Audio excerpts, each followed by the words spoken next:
Have you ever wondered if you could cultivate your spiritual life purely through mental images?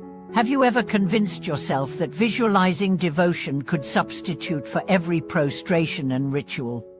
Hello everyone, and welcome back to our channel. Today we dive into a question that may shatter many modern assumptions about practice. Can thoughtful imagination truly replace the full engagement of body, speech, and mind? Or does our cleverness become the very obstacle that prevents genuine transformation? At the heart of today's discussion lie two core insights. First, no matter how vivid the mental movie you play, imagining devotion can never fully replicate the humility born of physical action. Second, genuine practice calls for wholehearted sincerity effort that embraces discomfort, breaking through pride rather than sneaking around it. Imagine a practitioner in a bustling city, striving to avoid the inconvenience of bowing. Instead, she sits at her desk and conjures in her mind 10,000 silhouettes, all bowing simultaneously, each figure a perfect, efficient prostration. On paper, it sounds ingenious, the apex of modern productivity. Yet beneath the surface, this clever shortcut quietly cements an unaccountably derelict, the assumption that true transformation can be hacked with mere thought. Prostration is far more than a sequence of movements. When we stand, join our hands, bow our heads, kneel, and fold our bodies before something greater than ourselves, every tendon, every breath, every moment of rising and kneeling becomes a lesson. We learn humility, not because someone tells us we must be humble, but because our own body shows us how heavy pride feels when it meets the floor. This is the silent teacher of practice, the one that imagination alone cannot summon. Across centuries and continents, countless seekers have tested shortcuts and magical formulas, only to discover that there are no shortcuts. The famous Tibetan master Khenpo Rigzin once shared a story of a lay disciple who insisted that visualizing his prostrations would surely yield the same merit. After years of stagnation, true progress arrived only when he left behind his mental spreadsheets and hit the hard ground of the monastery courtyard. 3 days of unbroken bowing shattered his complacency. Tears streamed down his face as he realized my pride was the last barrier. In this age of apps, e-books, and quick fixes, we crave efficiency even in our deepest inner work. We want a fast track to peace, and your unclick enlightenment. But practice is not an algorithm, it is an alchemy of body, heart, and mind working in unison.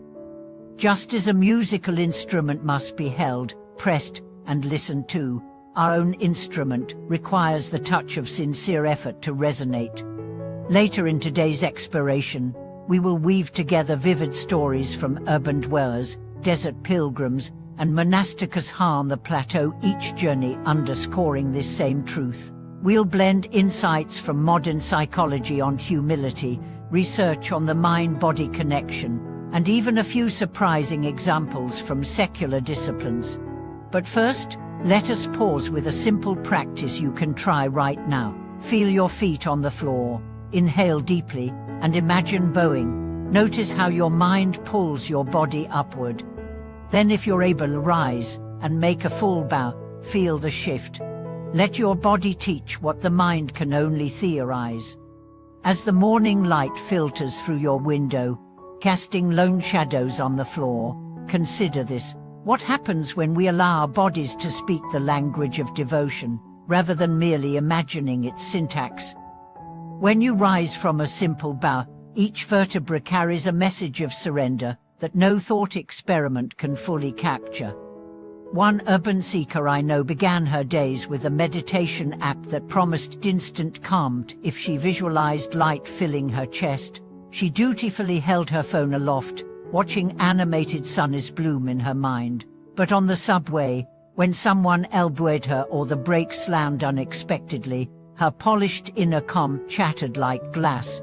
It was only when she moved her practice from the screen to the sidewalk, placing her palms together at each station stop, bowing 3 times for every person who passed, that she discovered a steadiness no simulation had offered. In those public prostrations, she learned compassion, not as a concept, but as a physical resonance with the crowded rhythms of city life.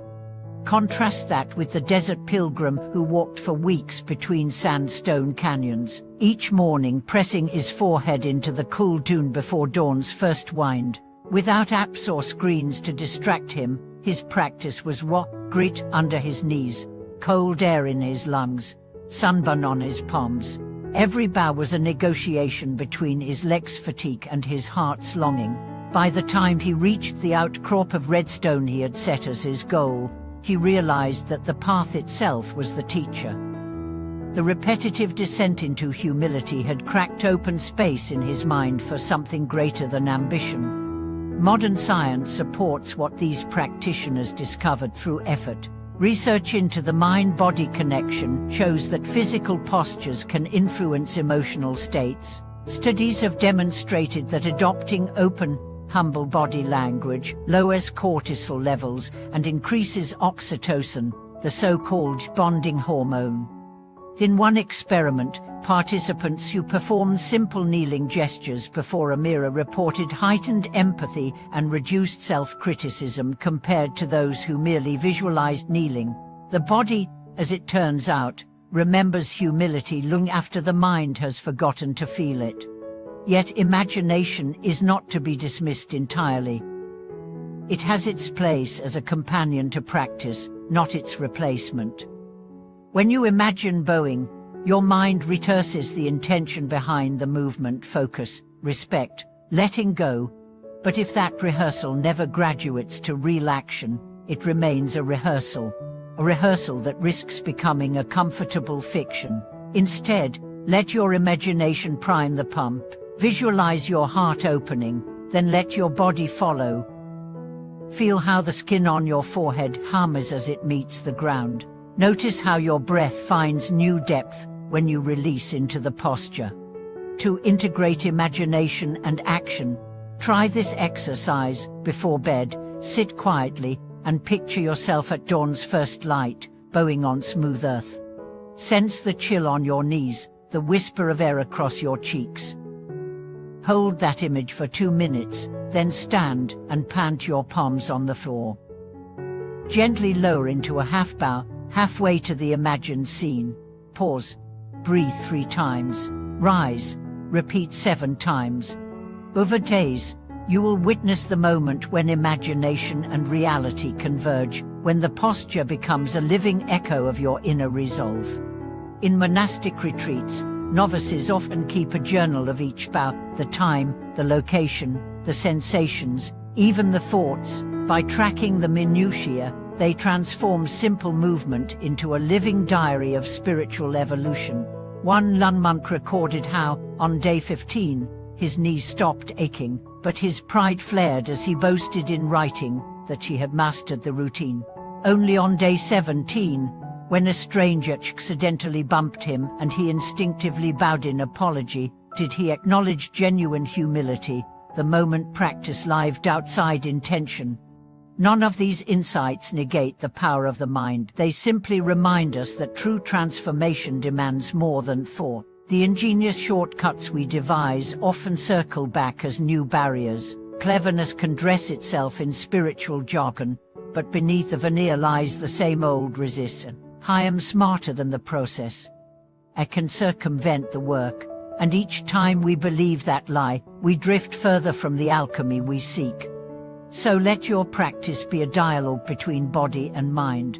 Use imagination to inspire action, and use action to ground imagination. When you bow, let every muscle speak of reverence. When you imagine, let every thought stir intention. In the tender spaces between the two, true change unfolds.